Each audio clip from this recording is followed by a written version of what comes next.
किसान भाइयों, आज की वीडियो में हम आपको बताने वाले हैं गेहूं में पहले और दूसरे पानी पे हमें कौन सी खादों का इस्तेमाल करना चाहिए। मतलब पहला पानी जब हम लगाते हैं, जब हम गेहूं में पहली सिंचाई करते हैं, तब हमें कौन सी खादें देनी है। जब हम गेहूं में दूसरी सिंचाई करते हैं, तब हमें कौन सी खादें देनी चाहिए जिससे हमारे अच्छे कल्ले आएँ, अधिक फुटाव हो, पौधे में हरापन रहे, हरियाली आए और बाद में हमें ज़्यादा उत्पादन मिल सके, अच्छी बालियाँ आएँ, अच्छे दाने आएँ, जिससे हमें अच्छी पैदावार मिल सके।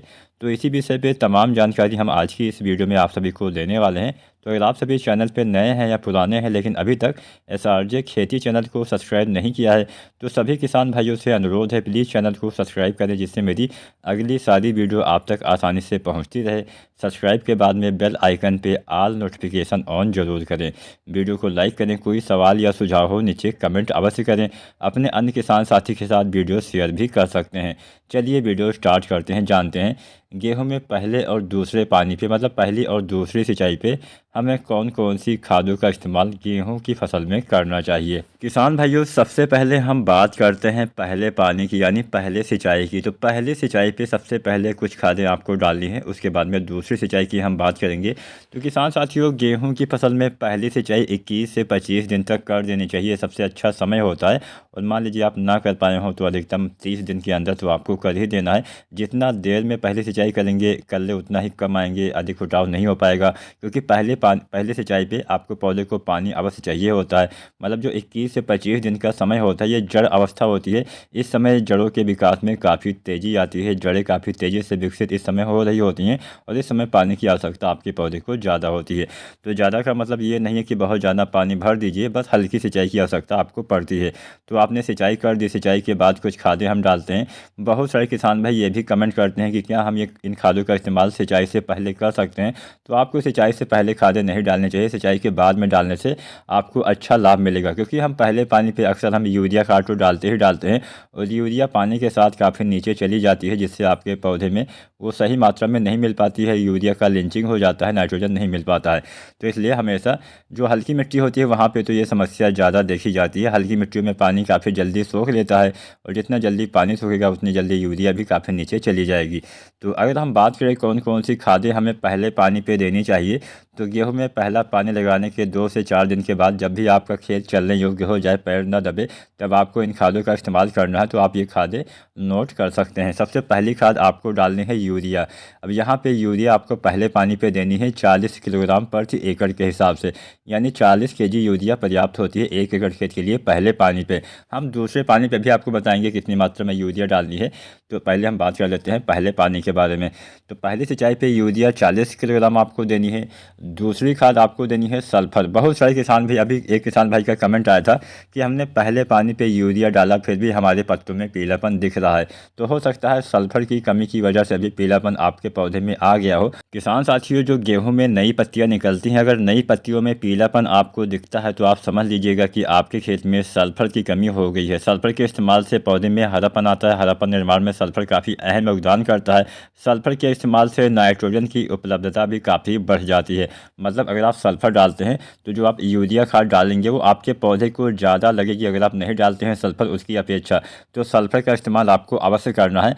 जो 80 या 90% वाला सल्फर आता है, इसकी यहाँ पे आपको 3 से लेकर 4 किलोग्राम मात्रा डाल देनी है प्रति एकड़ के हिसाब से। इससे पीलापन अवश्य दूर होने वाला है। जो किसान भाई की फसल पीली है उनको तो सल्फर अवश्य ही डालना चाहिए। तो दूसरी खाद हो गई सल्फर। अब हम बात करते हैं तीसरी खाद के बारे में। तीसरी खाद यहाँ पे आपको डालना है जिंक। जो जिंक आती है 33% वाली, इसका इस्तेमाल करिएगा, इसमें आपको अच्छे से लाभ मिलेगा। 33% वाले जिंक की किसान साथियों आपको लगभग 5 किलोग्राम मात्रा डालनी होती है प्रति एकड़ के हिसाब से। तो हमने 3 खादें आपको बता दी। पहले हमने बताया यूरिया 40 केजी, दूसरा हमने बताया सल्फर लगभग 3 से लेकर 4 किलोग्राम प्रति एकड़ की दर तक, और तीसरी खाद हमने यहाँ पे बताई जिंक सल्फर 33% वाली 5 किलोग्राम।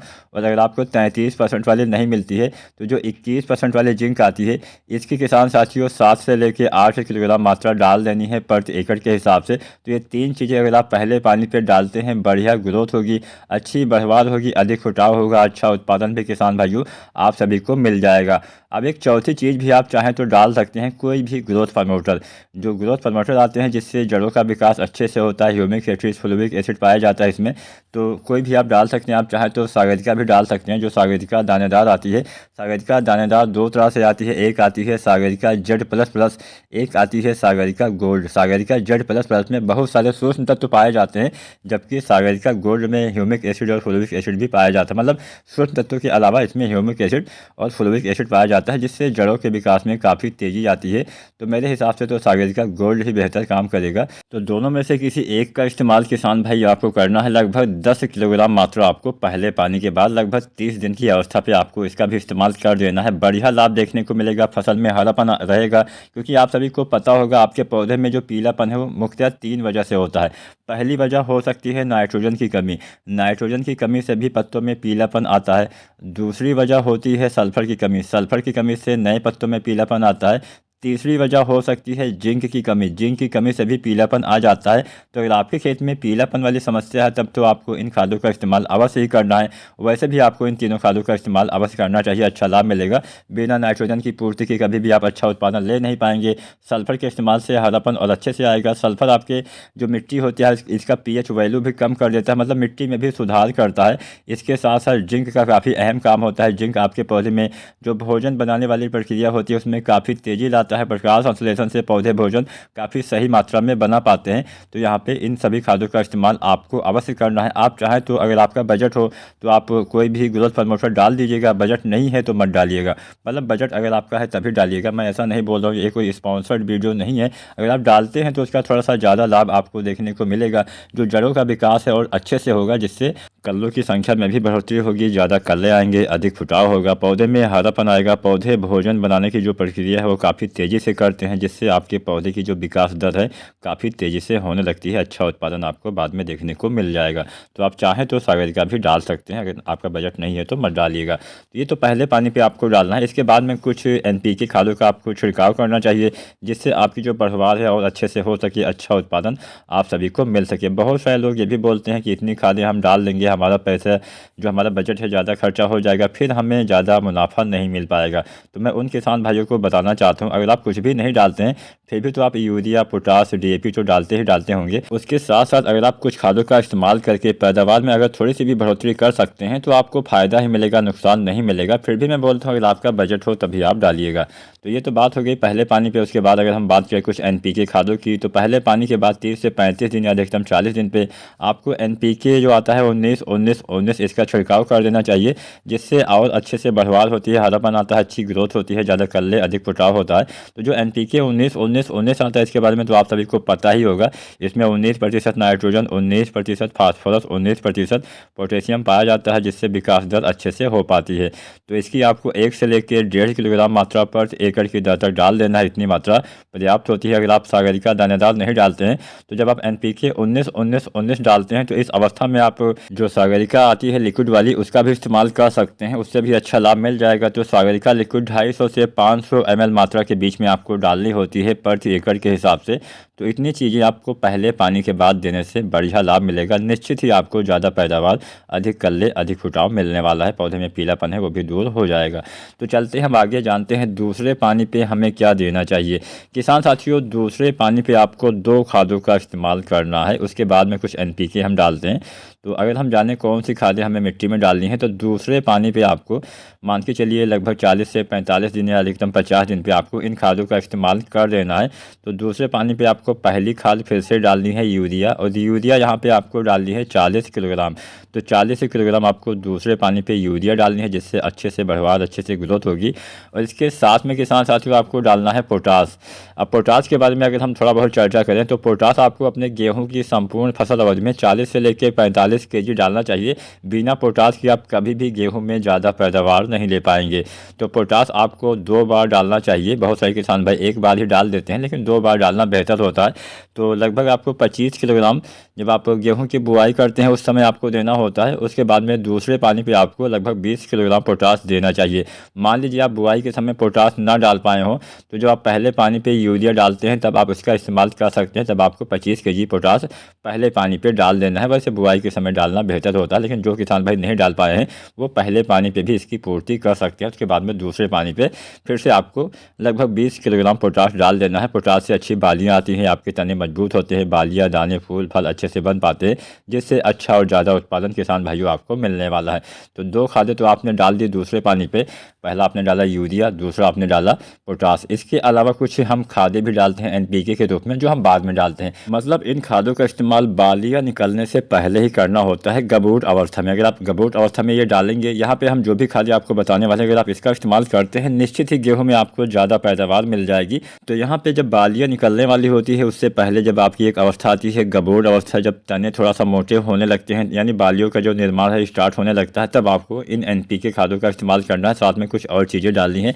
सबसे पहले डालना है 05234। 05234 डालना बहुत ही उपयोगी साबित होता है। अच्छे से बाली आती है, बालियों की विकास अच्छे से हो पाती है। इसमें 52% फास्फोरस, 34% पोटेशियम होता है, जिससे आपकी बालियों का निर्माण अच्छे से होता है। फास्फोरस यहाँ पे बालियाँ बनने में काफ़ी मदद करता है।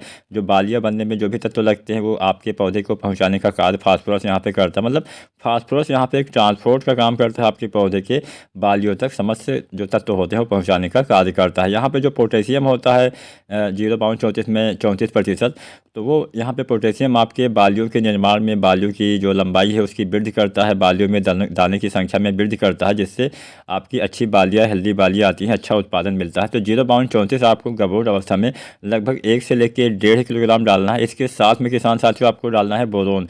बोरोन पोलिनेशन में काफ़ी हेल्प करेगा, पोलिनेशन यानी परागण अच्छे से हो पाएगा। तो यहाँ पे गबूट अवस्था में बोरोन आपको जो आता है 20% वाला, इसकी आपको लगभग 100 ग्राम मात्रा डालनी होती है प्रति एकड़ के हिसाब से। और इस समय किसान साथी सागरिका लिक्विड भी आप डाल सकते हैं। अगर आपने NPK 19-19-19 के साथ में सागरिका लिक्विड का इस्तेमाल किया था, आपने मिट्टी में सागरिका दानेदार नहीं डाला है, तो इस अवस्था में किसान भाई सागरिका लिक्विड का इस्तेमाल करेंगे तो और अच्छे से लाभ मिल जाएगा। जो भी तत्व आपके पौधे लेते हैं काफ़ी जल्दी ले पाते हैं, जिससे अच्छे से बालियों का विकास हो पाता है। तो जो सागरिका लिक्विड आपको डालनी है, लगभग किसान साथी आपको सागरिका लिक्विड की लगभग 300 से 400 ml मात्रा यूज कर देनी है प्रति एकड़ के हिसाब से। वैसे आप 250 से 500 ml मात्रा यूज कर सकते हैं।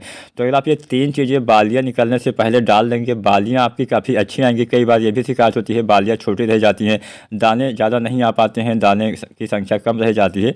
तो दानों की संख्या की कमी वाली जो समस्या है वो दूर हो जाएगी, बालियाँ भी लंबी आएंगी, बालियाँ मोटी आएंगी, अच्छा उत्पादन निश्चित ही आपको देखने को मिलने वाला है। तो यहाँ पर हमने बहुत सारी खादें आपको बता दी। अगर आप इन सभी खादों का इस्तेमाल करेंगे निश्चित ही आपको गेहूँ में ज़्यादा पैदावार मिल जाएगी। अगर आज की वीडियो आप सभी को पसंद आई हो, वीडियो को लाइक जरूर करना। चैनल पे नए या पुराने हैं, अभी तक सब्सक्राइब नहीं किया है तो SRJ खेती चैनल को सब्सक्राइब करके बेल आइकन दबाना मत भूलिएगा। वीडियो देखने के लिए बहुत बहुत धन्यवाद।